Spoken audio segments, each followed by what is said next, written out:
The letter came in a white envelope with golden lining. It looked expensive, but it carried a weight heavier than gold. Martha held it in her trembling hands, standing alone in her quiet kitchen. The rain tapped softly on the windows, the kind of soft that made you feel even more alone. Her heart pounded like it was trying to warn her, but she opened it anyway. Inside was a beautiful wedding card. Ivory paper, shiny script, and it read, "You are invited to watch the live stream of our wedding." Martha froze. Her eyes scanned the card again. Live stream? Her daughter Clara was getting married, and she wasn't invited. Not as a guest, not as a mother, not even to sit in the last row of chairs. Just a link, just a screen. She read further down. There it was, the blow that knocked the breath out of her chest. P.S. We've included the invoices for the wedding venue and our honeymoon package. Total, $70,422. We appreciate your support. Martha's knees buckled slightly. She grabbed the edge of the countertop to steady herself. Her vision blurred. It wasn't just the numbers, it was the coldness, the absence of love, the message hidden behind perfect fonts and gold borders. You're good enough to pay, but not good enough to come. That night she didn't sleep. She sat on her old sofa, wrapped in the same blanket Clara used to curl up in as a child. Memories swirled like smoke. The tiny birthday cakes, scraped knees, the nights spent awake when Clara had nightmares. Every sacrifice, every warm hug, now reduced to a bill. Why would Clara do this? What had changed so much? Martha raised Clara alone. Her husband, Peter, had walked out when Clara was 7. Since then, Martha had worked double shifts, skipped meals, and given up every comfort just so Clara wouldn't feel the absence of a father. She told herself again and again, love will be enough. But was it? The next morning, she went through the envelope again, half hoping she'd misread something. Maybe there was a second card, a real invitation. But no, just more itemized costs. Venue, $34,000. Catering, $12,000. Private island honeymoon, $18,700. Custom wedding gown, $3,722. Martha chuckled bitterly. Not even a thank you, she whispered. She tried calling Clara. Straight to voicemail. She tried again in the afternoon. Still nothing. So she messaged her, simply asking, "Sweetheart, why am I not invited?" Scene. No reply. Later that evening, her phone finally buzzed. It was a text. Not even from Clara. It was from Clara's fiancé, Jared. "Hey, Martha. We just wanted to keep the guest list intimate and drama-free. Hope you understand. Also, let us know when you've wired the money. We're booking the final vendors by Friday." Martha stared at the message for a full minute before putting the phone face down. Something broke inside her in that moment, not just because her only daughter had excluded her, but because Clara didn't even have the decency to tell her herself. She had outsourced the pain. She wanted to cry, but she was too stunned. 3 days passed, then a week, then 2. No calls, no messages, just silence and a ticking countdown. The wedding date was approaching. Martha didn't wire the money. She couldn't, not just because she didn't have that kind of cash lying around, but because something in her soul refused. This wasn't about money. This was about dignity. And yet, despite her resolve, guilt began creeping in. What if she was ruining her daughter's happiness? What if Clara never spoke to her again? Her best friend, Denise, sat with her one afternoon and said, "You didn't raise a child, Martha. You raised a spoiled stranger." Martha didn't respond. She just stared at the untouched tea in her cup. What haunted her more than anything was why. Why had Clara shut her out so completely? What had she done to deserve this distance? A week before the wedding, Martha received another message. This one was from Clara. "I didn't want to make this worse, but you not sending the money is really disappointing. Jared and I are counting on it. I'll just say this. You've never supported me the way I needed, and this just proves it." That one broke her, not because of the money, but because it erased a lifetime of love in one sentence. Still, Martha didn't reply. She walked into her bedroom, closed the door, and sat at the edge of the bed. Then she opened the drawer beside her, the one where she kept the small wooden box. It held every letter Clara had ever written to her as a child. Crayons, glitter, crooked hearts. "I love you, Mommy. You're the best." She held those letters close, her tears falling quietly on the paper. And for the first time in years, she felt something inside her change. Not anger, not sadness, but resolve. Something wasn't right, and she needed to find out the truth. Martha spent the next morning sorting through old photo albums, not out of nostalgia, but to remember, to ground herself in something real. She flipped through page after page of birthdays, school plays, mother-daughter vacations, all filled with Clara's smiling face. Her daughter had once clung to her hand so tightly in every picture. Now that same daughter wouldn't even call her, except to demand money. The more she flipped, the more Martha's heart hardened. It wasn't just rejection. It was a rewriting of their history. Clara had acted like Martha had never been there for her, when all she had done was be there, completely, emotionally, financially, wholly. It was as if those years no longer existed in Clara's version of events. She opened her laptop and reread the wedding invoice email Jared had sent. Every line item was arrogant. "Thank you in advance, Martha," he had written, as if this were all a done deal. He even had the nerve to include wiring instructions. It was a demand disguised as gratitude, a transaction with no emotion attached. Martha hadn't even met Jared more than twice. Once at a coffee shop, where he barely looked up from his phone, and another time during a rushed brunch Clara had organized, where Jared spoke mostly about himself, barely acknowledging Martha. She tried to like him, tried to see what Clara saw, but now all she could see was entitlement. Cold, practiced entitlement. That night, she pulled out her checkbook, stared at it for a long time, and then quietly slid it back in the drawer. No, not this time. But this wasn't just about the money anymore. Martha felt something else rising, a need for answers, a need to understand how her daughter had turned into someone she barely recognized. She wasn't angry. She was determined. The next day, she made a decision. She called David, Clara's godfather, her late husband Peter's old friend. He had always remained close, always been like family. Martha knew he had been in touch with Clara occasionally. When David picked up, his voice was gentle as always. "Martha, it's been a while." She didn't waste time. "Did Clara tell you she's getting married next weekend?" There was a pause. "She mentioned it, yes." "She didn't invite me," Martha said, trying to keep her voice steady. "But she did send me the bill." Another pause. I'm so sorry." Martha let silence fill the space.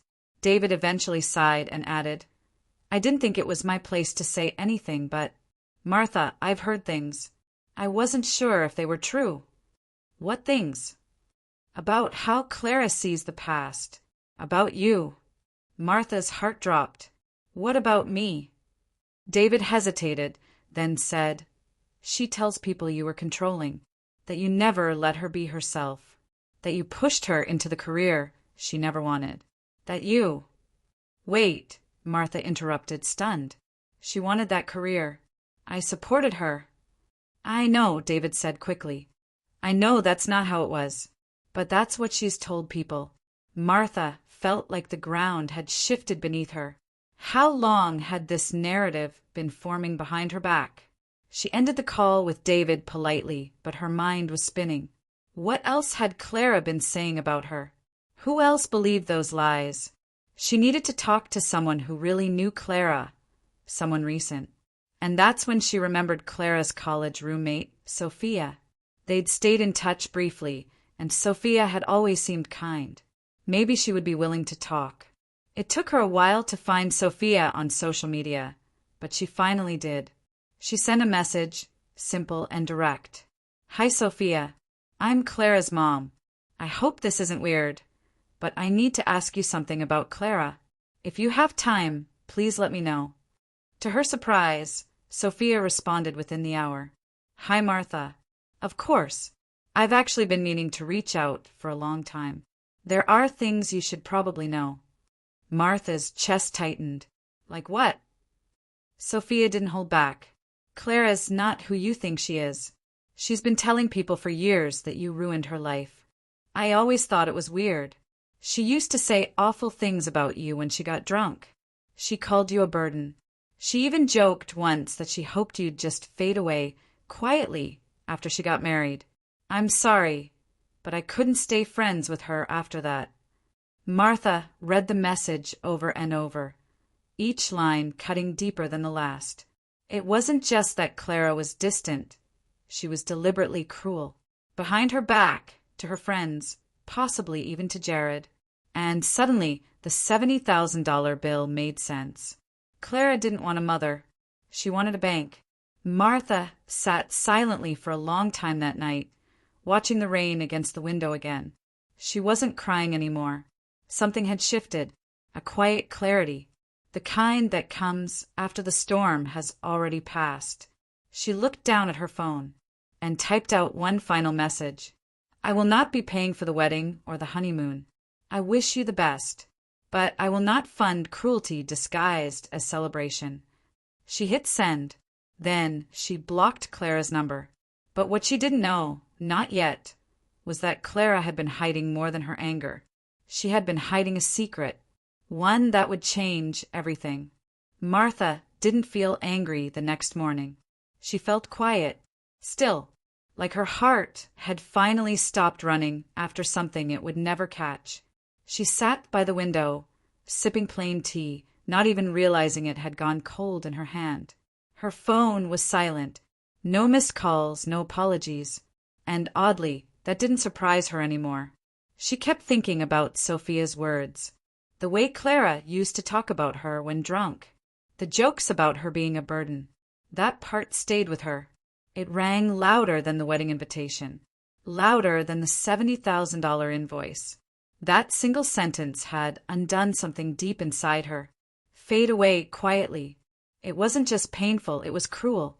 And it came from the person she had loved most. She decided not to tell anyone else. Not even Denise.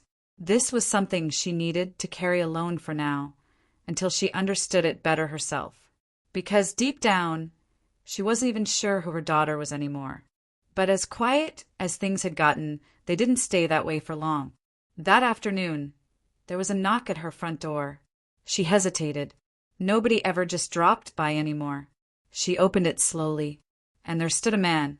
Early 60s, soft gray beard, nervous smile. He was holding a small box and a large brown envelope. "Hi, you must be Martha," he said gently. "Yes," she replied, confused. "I'm Tom. I'm Jared's father." Martha blinked. She hadn't expected this at all. "Oh, I didn't realize Jared had family around here.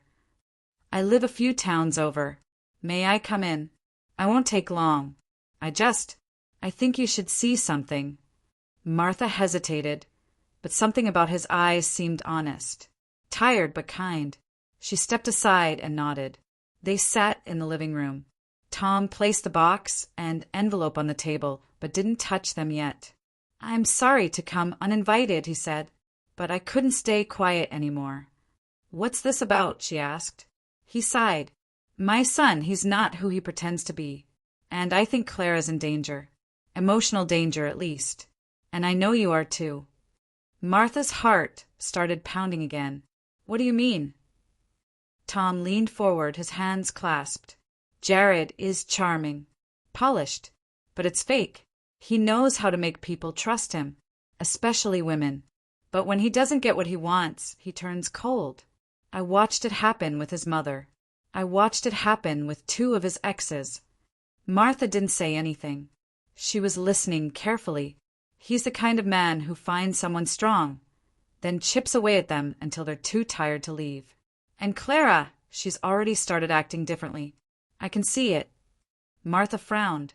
Clara isn't exactly a victim in all this. She's been very cold to me. She sent me a bill instead of a wedding invite. And she said awful things. Tom nodded slowly. I believe you, but I think he's been feeding her those thoughts. Or at least encouraging them. He's clever that way. He gets inside your head. He slid the brown envelope toward her. I didn't want to get involved. I didn't think it was my place. But when I saw the invoice he sent you, and when I heard how Clara spoke to you, I couldn't stay out of it anymore. Martha opened the envelope. Inside were printouts, emails, screenshots. One of them showed Jared's email to a friend. The subject line read, "Scoring a free luxury wedding. Watch me play the guilt card." Her eyes stopped there. She felt sick. She read more. More emails, more texts. Jared had been bragging for weeks about how he was going to convince Clara's mother to pay for everything. He even called Clara naive and easy to steer. In one text he wrote, "She's already halfway convinced her mom was never there for her. That guilt money's practically in the bag." Martha pressed her hand over her mouth. This wasn't just entitlement.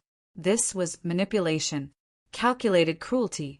"He's been planting those seeds in Clara's head," Tom said quietly, "making her question her memories, turning her against you. That's what he does." Martha stared at the papers, her hands trembling slightly. Tom opened the small box next. Inside was a flash drive. "There are video clips too," he said, "from a hidden camera I had in my house when Jared stayed with me briefly. He had no idea it was on. You should watch them when you're ready." She nodded faintly. Her voice barely came out. "Thank you for bringing this to me." Tom stood. "I know this is a lot. I just didn't want you walking into this blind. Clara might not see the truth yet, but one day she might. And when that day comes, she'll need you." Martha walked him to the door. Before he left, Tom turned and said, "You don't owe them anything. Not money. Not silence. Especially not silence." She nodded, watching him disappear down the path. Once inside, she sat back down, staring at the documents spread across her table. Part of her wanted to cry, but another part, the deeper part, was done crying. She picked up the flash drive, and for the first time in days, she didn't feel powerless. She felt ready. She didn't know how yet, but she was going to stop that wedding. Martha didn't sleep that night. She sat in front of her old laptop, the glow of the screen lighting up the dark room. The flash drive Tom had given her rested beside her like it was carrying something dangerous. She kept glancing at it, heart thudding. Part of her didn't want to see what was on it. What if it made things worse? What if it showed something she wasn't ready to face? But she knew one thing now. She couldn't pretend anymore. Whatever was happening in Clara's life, it had already poisoned their bond. Martha had lost her daughter once. She wasn't going to lose her again by staying quiet. She plugged in the flash drive and opened the folder. There were 3 video files labeled by date. No titles, no descriptions, just cold timestamps. She clicked the first one. The video was from a hallway, probably in Tom's house. It showed Jared pacing on the phone, laughing. He didn't know he was being recorded. His voice was clear, arrogant. "Yeah, bro, it's a done deal," he was saying. "The mom's all guilt. She thinks she was a terrible parent. Easy pickings." He paused, then added, "Clara's eating it up too. I told her all those 'you never supported me' lines, and she started crying. Boom. We're flying first class to Fiji, and her mom's footing the bill." Martha felt her chest tighten, her fingers curling around the blanket on her lap. She clicked the second video. Jared again, this time in the living room, talking to someone off camera. "Honestly, I don't even care if her mom shows up or not. As long as the check clears. Claire's emotional. She'll forgive her later. We just need the cash now." Martha paused the video. She didn't need to watch the third. She leaned back slowly, as if her body couldn't hold itself upright anymore. It was like someone had stabbed her without using a knife. All these years she had raised Clara to be strong, to think for herself, and now someone like Jared had turned her into a puppet, dancing to his selfish tune. She wanted to scream, but she didn't. Instead, she opened a blank document on her laptop. She began typing, slowly, thoughtfully. It was a letter. To Clara. She didn't know if Clara would ever read it. She didn't know if it would even matter. But Martha needed to say what had been locked inside her heart for years. She wrote, "Dear Clara, I won't be attending your wedding. Not because I don't love you, I always have. I always will.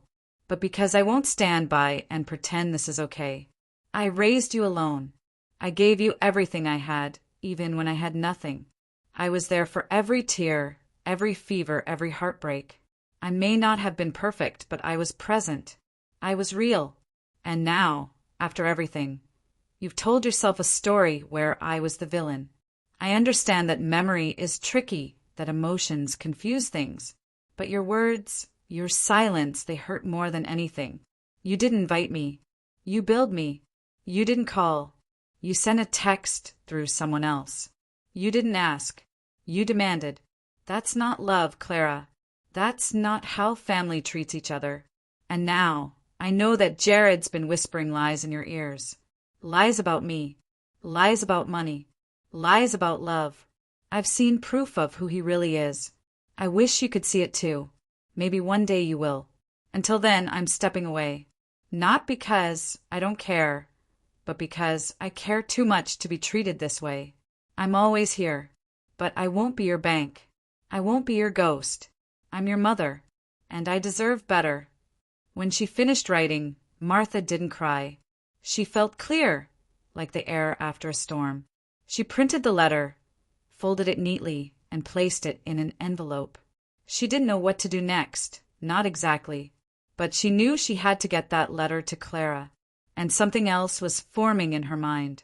A plan, not to ruin the wedding, but to protect her daughter, to wake her up from whatever this was before it became permanent. The wedding was just 5 days away. Martha picked up the phone and called the one person she hadn't spoken to in years. Her cousin Nora.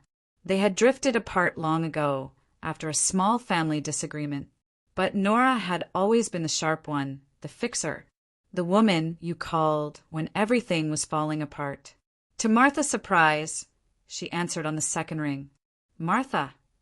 Nora said, clearly shocked. "I need your help," Martha said, her voice steady. "And I don't have much time." There was a pause. Then Nora replied, "Where do I need to be and when?" By the next afternoon, Nora was at Martha's front door with a suitcase and a notebook. "All right," she said, hugging Martha tightly. "Tell me everything." And so, for the first time in a long time, Martha didn't face the world alone. Together, they began planning something Martha had never imagined she'd do. She was going to the wedding, but not as a guest. She was going to stop it. The wedding was scheduled for Saturday, just 4 days away now. Martha hadn't been invited, but she knew exactly where it was going to happen. The venue name was printed clearly on the invoice Jared had smugly sent her. Rosebridge Estate, Main Garden. She looked it up online with Nora beside her. It was a huge place, marble fountains, rows of trimmed trees, long flower-covered arches leading to a stone altar. Elegant.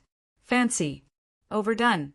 "Of course it's a garden wedding," Nora said, scrolling through the pictures. "It looks like something out of a perfume commercial." Martha smiled weakly. "It's beautiful, but it's not built on love." Nora tapped the screen. "It's built on your money. Or at least that was the plan." They sat together at Martha's kitchen table, surrounded by open notebooks, printed messages, and the flash drive still plugged into the laptop. Nora had always been a planner, calm in chaos, sharp with strategy. Where Martha felt things deeply, Nora knew how to act. And right now, Martha needed both. "We don't have to cause a scene," Nora said gently. "But you can't let your daughter walk into this blind. She might hate you now, but if she finds out the truth later and realizes you did nothing, she'll hate you even more." Martha nodded. "So, How do we show her without turning it into a disaster? Nora thought for a moment. We let the truth speak for itself. No shouting, no drama, just undeniable proof, right in front of everyone. They got to work. First, they printed screenshots from Jared's emails and texts, especially the ones where he talked about manipulating Clara and mocking Martha. Then they cut together a short clip from the hidden camera video, just 30 seconds of Jared laughing, saying, "We're flying first class to Fiji and her mom's footing the bill." It was enough. Just that sentence, paired with the tone of his voice, said everything. They copied the video to a small tablet, not too flashy, easy to carry, easy to hand over at the right moment. Clara's brain is fogged up with his lies, Nora said. We just have to cut through it, let her see and hear him being real, when he thought no one was watching. Martha nodded. But she won't believe it coming from me. Not anymore. Then it won't come from you, Nora said, pointing to the screen. It'll come from him, with his own words. They packed the documents, the tablet, the envelope with Martha's letter, and placed everything inside a plain black bag. Martha held it tightly, like it was carrying the last pieces of her dignity. What are you going to say when you see her? Nora asked quietly. Martha looked out the window. I don't know yet. I guess. I'll wait for the right moment. I just hope she looks me in the eye. On Friday, the day before the wedding, Martha couldn't eat, couldn't rest. She ironed the same dress twice, checked the bag 3 times. Her hands shook every time she touched the letter she had written to Clara. That evening, Nora drove them out to the Rosebridge estate. They parked nearby, across from the side entrance. The rehearsal dinner had just wrapped up. They saw guests walking out, laughing, dressed in light-colored clothes and holding champagne glasses. Jared came out last. Martha watched him closely from inside the car. He kissed Clara on the cheek, then whispered something in her ear that made her laugh. Her daughter looked so beautiful, so happy, but something in her smile looked off, just slightly forced, just slightly rehearsed. She doesn't see it, Martha whispered. Not yet, Nora said, but she will. They waited until the next morning. Early Saturday, Martha wrote Clara's name on a simple envelope and tucked the letter inside again. Then, together, she and Nora walked to the venue's main office. Martha spoke to the coordinator politely, explaining that she had left something personal for Clara and just wanted to ensure it reached her before the ceremony. The woman behind the desk nodded, accepting the envelope and the bag. She promised it would be handed to Clara while she was getting ready. It was out of Martha's hands now. She had done what she could. Back at the car, she sat quietly, staring at the estate through the windshield. Guests were arriving now.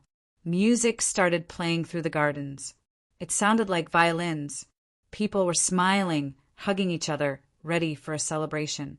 But Martha couldn't stop her hands from shaking. What if she just throws it all away? She whispered. She might, Nora said honestly. Or she might finally see. Martha looked down at her lap, then leaned her head back against the seat. Then her phone buzzed. It was a message. From Clara. 1 sentence. Where are you? Martha's heart skipped. She showed the screen to Nora. She read it. She saw the video. Nora's face softened. It's starting. Another message came through. I need to talk to you. Please. Martha's hands trembled as she typed back. I'm nearby. 5 minutes later, a young woman in a champagne-colored bridesmaid dress opened the side gate, looked around, and waved them in. She's waiting in the garden, the woman said quietly. Martha stepped out of the car, her knees weak, her chest tight. She walked across the stone path, past the rose arches, until she saw Clara, standing alone under the willow tree behind the altar. She turned slowly, her face pale, her eyes red, and the first words out of her mouth weren't angry. They weren't cold. They were broken. Mom, is it true? Martha didn't smile. She didn't cry. She just nodded and said, Yes, sweetheart. It is.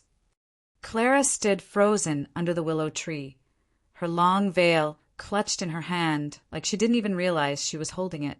The wind caught the edges of her dress, but she didn't move. Her eyes were locked on Martha's, searching, pleading, scared. "Tell me," she said again, her voice breaking. "Tell me it's not what it looks like." Martha took a step closer, her voice calm, steady but soft. "What did you see, Clara?"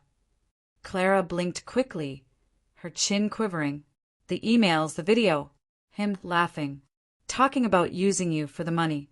About making me believe you didn't support me." Martha gently nodded. Clara lowered her head into her hands. "Oh my God," she whispered. "I thought I was remembering things, honestly. I thought you were distant with me. But now I don't know what's real anymore." Martha's heart ached. "You weren't lying, Clara. Your feelings are real. But someone twisted them. He made you believe love and sacrifice were something to be ashamed of." Clara looked up again, her mascara smudged, eyes red. "How long has he been doing this? Why didn't I see it?" "Because he didn't just lie to you," Martha said gently. "He made you lie to yourself. That's what people like him do. They get into your head, and they poison everything good until you push it away." Clara sank down onto the nearby stone bench, her wedding gown bunching awkwardly around her. "I said awful things about you," she whispered. "To friends. To Jared. To myself. I told myself you didn't care. I even believed it." Martha walked over and sat beside her, not touching her, not forcing comfort. "I've said awful things too," she admitted. "To myself, mostly. I told myself maybe I was a bad mother. Maybe I had failed you." Clara's hands covered her face. "This isn't happening," she said quietly. "I'm supposed to be getting married in 30 minutes. Martha hesitated for a long time. Then, in a quiet voice, she asked, "Do you still want to marry him?" Clara looked up slowly, her lips trembling. "I don't know what I want." Martha didn't push. "That's okay. Not knowing is better than pretending." Clara pulled the tablet out of the black bag beside her. It was still open, paused on the video of Jared's smirking face. She tapped the screen and let it play again. She's already halfway, convinced her mom was never there for her. That guilt money's practically in the bag. The sound of his voice was like a slap. Clara flinched. "I let him do this," she whispered. "No," Martha said firmly. "You trusted someone who didn't deserve it. That's not your fault. That's being human." Clara sat still for a moment, then suddenly turned her face into Martha's shoulder. "I'm so sorry," she choked. "I don't know how I let myself forget everything you did for me." Martha wrapped her arms around her daughter, gently, carefully, like she was holding something fragile. "It's not about what you forgot," she said softly. "It's about what you remember now." They sat like that for several minutes. Long, quiet, but full of truth. Eventually, Clara pulled away and looked at the entrance to the garden. Guests were starting to take their seats. The music was beginning again. The sound of violins floated in the air. "I can't walk down that aisle," Clara whispered. "Not now. Not after this." Martha didn't tell her what to do. Clara stood up slowly, brushing dirt from the hem of her dress. Her voice was stronger now, though it still shook. "I have to talk to him. I have to ask him if any of this was ever real." Martha nodded. "You do what you need to do." Clara walked toward the path that led to the groom's lounge, her gown trailing behind her. Martha stayed back, watching, heart pounding. 5 minutes passed, then 10. Then the music suddenly stopped. The guests started murmuring. Some stood up. Some were confused. The officiant spoke to someone in a headset, clearly unsure what was happening. Then Jared appeared. His face was tight with frustration. He stepped out from the side, looking around, and spotted Martha standing alone by the tree. His jaw clenched. He walked toward her, fast. "So this was you," he hissed quietly, keeping his voice low. "You couldn't just stay away, could you?" Martha didn't flinch. "I gave her the truth. That's all." You ruined everything, he snapped. You just couldn't handle being left out. Martha looked at him steadily. No, Jared. You ruined everything when you made her doubt her own mother. He scoffed. She's still going to marry me. She hasn't decided yet. Jared took a threatening step closer, lowering his voice even more. Let me be clear. You don't know what's best for her. I do. I've kept her from spiraling for years. You think love is enough?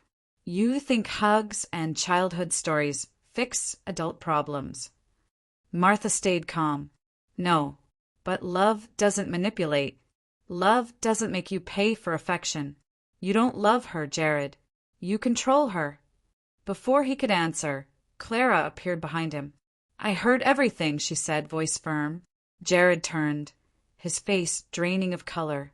Clara, Save it, she said sharply. I heard enough. From you.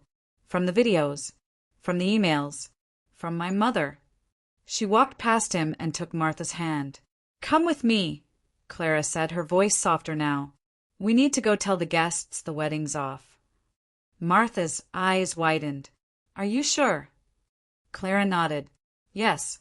I can't say I do to someone who lied his way into my heart. As they walked back toward the aisle, Jared stood frozen behind them, stunned, helpless. For once he had no control. And Clara, for the first time in a long time, had all of hers back. The music had faded. Guests were shifting in their seats, whispering and wondering what was going on. The sun was high now, shining down on the white chairs and floral arches. Everything looked perfect, but the people in it were confused, and the heart of it all had already cracked. Clara held tightly to Martha's hand as they walked down the garden path, away from the altar. You don't have to do this in front of everyone, Martha whispered. Clara shook her head. No, I do. I need them to hear it from me. Not from gossip, not from silence. I've stayed quiet too long. They reached the front of the seating area. Clara stepped in front of the guests, her heels slightly sinking into the grass. She let go of Martha's hand and took a breath. Her voice, though trembling, rose above the murmurs. Thank you all for coming, she said. But there's not going to be a wedding today. A wave of gasps rippled through the crowd. Some people stood. Some whispered to each other. Some looked to the back, probably searching for Jared. Clara continued. I made a mistake, she said. Not just in who I chose to marry, but in how I treated the people who loved me most. She glanced toward Martha, her eyes soft but full of guilt. My mother raised me by herself. She gave up everything for me, and somewhere along the way I forgot that. I let someone poison my memories. I believed lies that made me angry, distant, cold. And worst of all, I stopped seeing her as a person. I saw her as a problem, as an obstacle. She paused, looking down, her voice breaking. She wasn't. She never was. Martha stood at the side, her chest tight, tears quietly sliding down her cheeks. She didn't move. She didn't interrupt. She let Clara speak. I was going to marry someone who manipulated both of us, Clara said, who convinced me that love should be earned with money, guilt, and silence. But today I remembered who I am, and who my mother is, and I won't let this be my story. People in the audience were stunned. Some whispered support. Some were visibly emotional. And then, slowly, Clara stepped back from the altar and walked to Martha. The two of them embraced in front of everyone. And in that moment, the crowd no longer saw a bride and her estranged mother. They saw a daughter returning home, not to a house, but to the person who had never stopped waiting. Jared never came out. Later, Martha would hear from someone that he had stormed out the back, yelling at the staff, blaming everyone but himself. He didn't even try to defend himself to Clara, maybe because deep down he knew there was no point. After the guests began to leave, a few close friends came over to hug Clara. Some apologized to Martha for not knowing. Some said nothing at all, just looked between the two women and walked away, too shocked to speak. Nora stepped forward, wrapping her arms around both of them. You did the hard thing, Clara, she said gently. You chose truth. Clara let out a breath, a long one that sounded like she'd been holding it in for years. I feel like I've just woken up, she said. You have, Martha replied softly. They sat together on a bench near the back of the garden while the staff slowly started packing up the decorations. Clara looked around at the rows of empty chairs, the untouched cake, the expensive flowers wilting slightly in the sun. So much money wasted, she said. Martha chuckled quietly. Better to waste money than to waste a life. Clara turned to her mother. You were really going to pay for all of this? I thought I was doing the right thing, Martha said. But I realize now, love isn't about paying someone's bills. It's about showing up, being present, and telling the truth, even when it hurts. Clara nodded. I want to come home, just for a little while. I need space to think, and I don't trust myself to be alone yet. Martha didn't say yes right away. She reached out, held Clara's hand, and said, Home has always been there, Clara. You just stopped knocking. They left Rosebridge Estate together, walking side by side under the afternoon sun. The place that had once promised a perfect new beginning had turned into something better, a place where the truth finally bloomed, even if it took heartbreak to make it grow. That evening, they sat in the same old living room where Clara had once watched cartoons and fallen asleep on her mother's lap.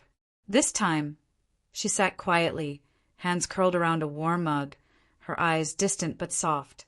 I don't know who I was for the past 2 years, Clara said. I was so angry at you, so convinced you were holding me back. You were angry at your past, Martha said, and I was the only one still standing in it. Clara looked at her mother. Why didn't you yell at me? Why didn't you fight harder when I pushed you away? Because I knew you'd come back, Martha said. Not because you had to, but because one day you'd remember where love came from. Clara started to cry, not loudly, but the kind of soft crying that comes when shame begins to melt and forgiveness starts to settle in. I'm sorry, Mom, she whispered. Martha leaned over, resting her forehead gently against Clara's. So am I, she whispered back, for everything they had lost. They had finally found their way back to each other. The next morning, sunlight poured through the curtains of Martha's small living room. The house was quiet, peaceful in a way it hadn't been for years. Clara sat at the kitchen table, still in the oversized t-shirt Martha had lent her. Her hair was tied back, face fresh, but her eyes carried something new, a softness, maybe, or a kind of quiet understanding that only comes after a storm. Martha poured 2 cups of coffee and joined her. Neither of them spoke for a while. They didn't need to. There was something sacred in the silence, like the kind of stillness that comes only after something truly important has shifted. Finally, Clara spoke. I canceled everything this morning, she said. The honeymoon, the dress fittings, the photographers. I called Jared's parents, too. What did they say? Martha asked. They weren't surprised, Clara replied. His mom cried. His dad just said, You did the right thing. That's all. Martha nodded slowly. I'm proud of you. Clara swallowed. I'm not proud of me. Not yet. But maybe I will be, someday. You will, Martha said. It takes strength to walk away from someone you once believed in. Clara looked down at her hands. I spent so long thinking love was something I had to perform, prove, like I had to earn it, or buy it, or trade something for it. She looked up at her mother. But real love, it just stays, doesn't it? Even when it's hurt, even when it's quiet. Martha smiled gently. Real love doesn't ask for payment. It shows up. It waits. It forgives. A soft knock came at the door. It was Nora, holding a brown paper bag full of fresh muffins and eggs. She stepped in like she'd been part of the house all along. Good morning, heartbreak survivors, she said with a grin.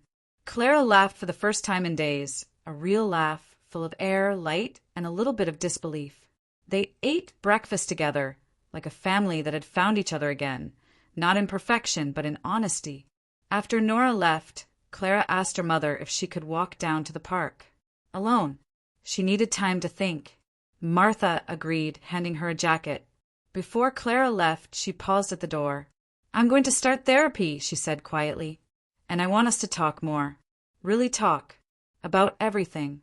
I think I need to unlearn a lot of what I've let myself believe." Martha walked over and placed her hands on her daughter's cheeks. "Then let's unlearn it together," she said. "There's still time for better days." Clara nodded, tears welling again. But this time they weren't from shame. They were from healing. As Clara stepped outside and walked toward the rising sun, Martha stood at the window, watching her daughter move with calm, steady steps. She didn't know what the future held, but she knew this. She hadn't lost Clara. She'd almost been erased from her daughter's story, but the truth had pulled her back in, and not just as a character in the background, but as a mother who mattered. Later that week, Clara wrote something in her journal, something she would later read aloud at a women's support group she'd join. It read, "Sometimes we believe lies not because they're convincing, but because they protect us from the pain of remembering the truth. But healing isn't about pretending the past didn't hurt. It's about walking back into that pain and finding the love that was always there, quiet, steady, waiting. And the bravest thing I ever did was forgive myself for forgetting my mother." Martha read those words months later, when Clara left the notebook open on the table. She didn't say anything. She didn't need to. She just smiled, a deep, peaceful smile that came from knowing she didn't just raise a daughter. She raised a woman who found her way back. Moral lesson. Love is not something to be earned through guilt or payment. It's not a transaction. It's a quiet presence, a deep-rooted truth. And when lies try to erase it, truth must rise. Because real love forgives. And sometimes the most powerful healing comes when we stop running and return to the people who never stopped loving us.